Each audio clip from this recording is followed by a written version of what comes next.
You look at the farms, and they were large farms, several thousand acres each. One of them had 11 acres tillable. The other one had 10 acres tillable. And this is such a cold climate that you cannot get wheat right. They would grow barley or root crop. About 2 kilometers from there is one of the most famous of the stop churches in Norway.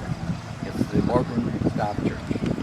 And this was about 700 years old when they left Norway.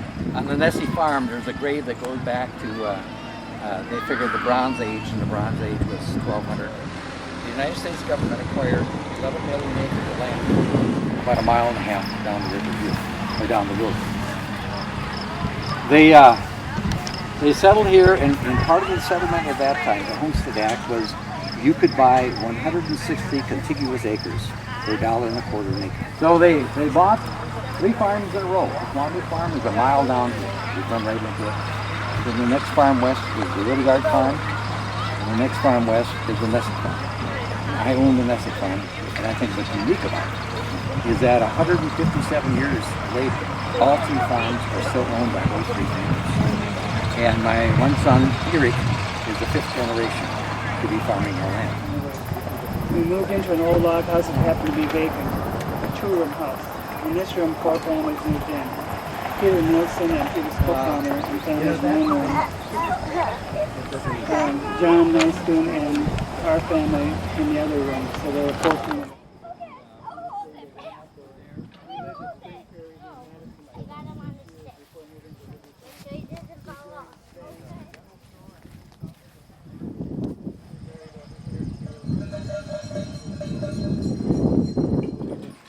Churches that does not have the cemetery around the church.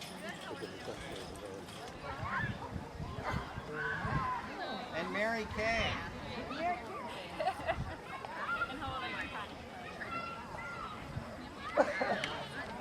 From the Vang area of Valdres, Norway. The upper and lower Oldray Farm is about in the middle of the north shore of Vang Lake. Vang Church is on the south shore of the lake, almost directly across from the Oldray Farm. The families living on the north shore of the lake went to church by boat in the summer or over the ice in the winter. It was called the Venice area. When Norway was converted to Christianity, the king and his soldiers crossed the lake by boat from the south shore to the Venice area near the Oldray Farm. The king told the people if they didn't become Christians, he would burn their homes down.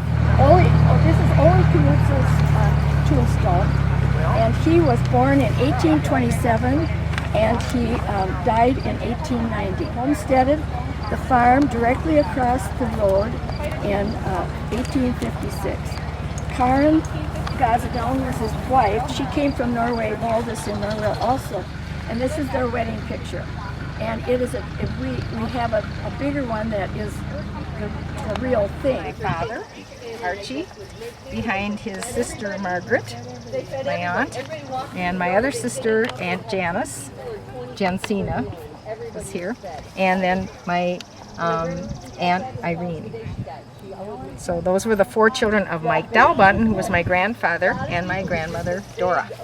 The one who had the courage to say, I'm not going to do it? And then her brother, Marcelin Jacobson, right over there. She looked at Joe and said, I'm not sitting over there. I'm sitting with you. His older brother at the store at the Kongsland Farm, and his older brother, which is called Stuart Gunder, meaning older Gunder or bigger Gunder. That's where he was from. So Gunder's family lived there until they immigrated.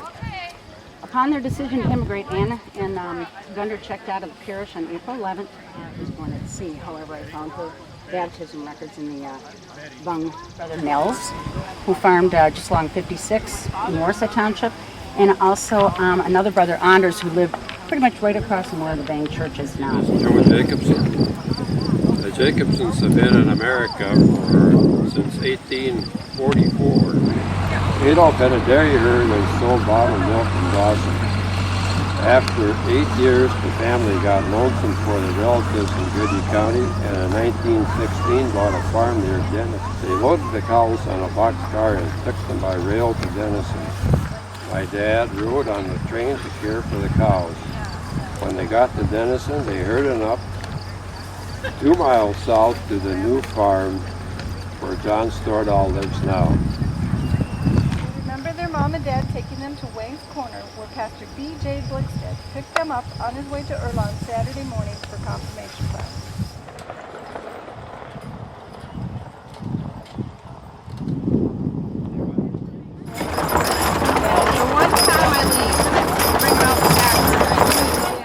I know where you I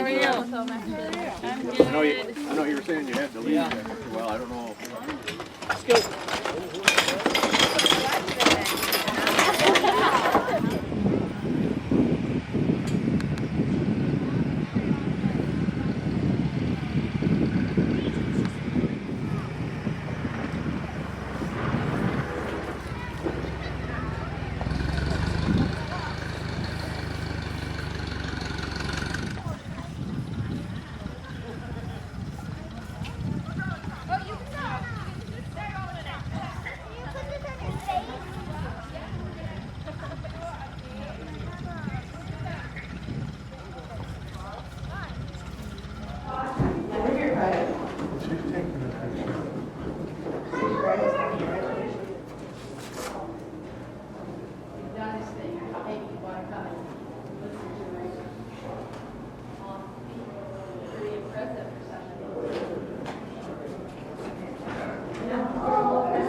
Let's go.